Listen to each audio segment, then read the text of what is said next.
Hi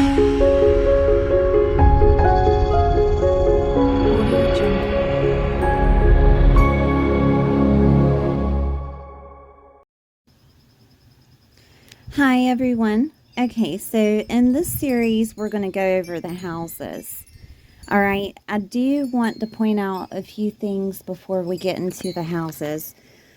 First, you need to know your zodiac signs. So if you haven't watched my videos in regards to the zodiac signs, I do advise you to do so that you can understand more of the meanings of the houses. Okay, so in astrology starts with their own zodiac calendar, and this would be Aries.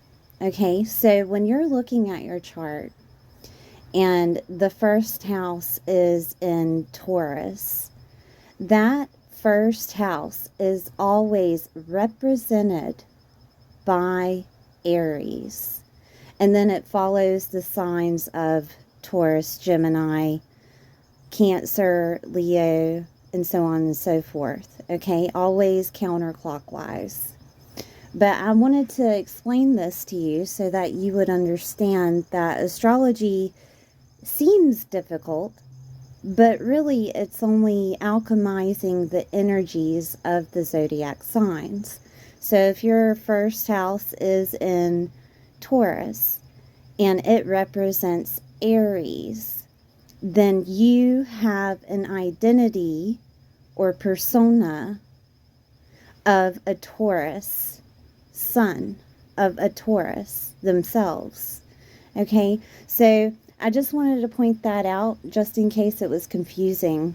And this is always the case of astrology starting with Aries zodiac.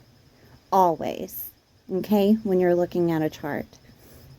Now, I'll get more in depth with all the houses, but I wanted you to see the layout of what the houses look like.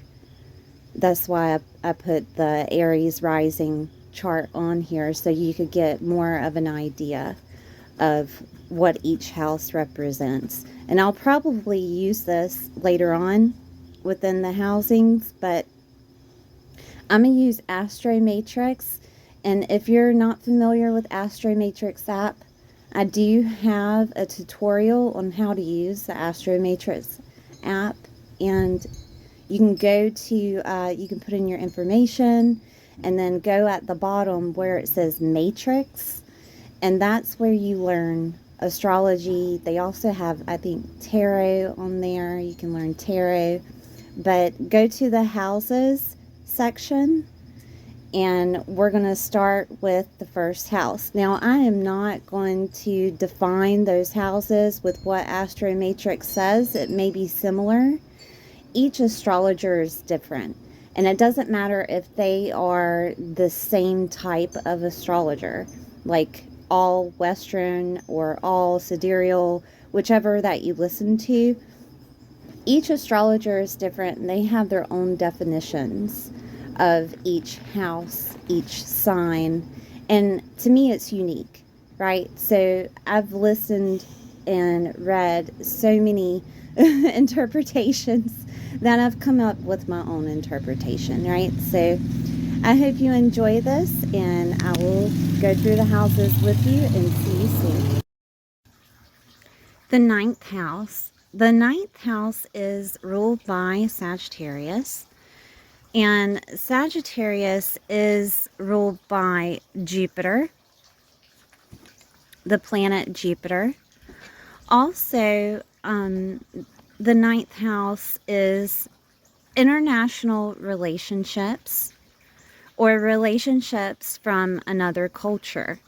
So when the ninth house is activated, say the ninth house and the seventh house is activated, there could be a business contract with international relationships, or you could be marrying someone foreign, right?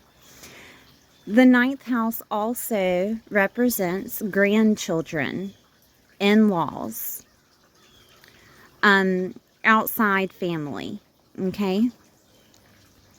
It represents teachers and gurus. The ninth house can also represent media and publishing, religion, and belief systems.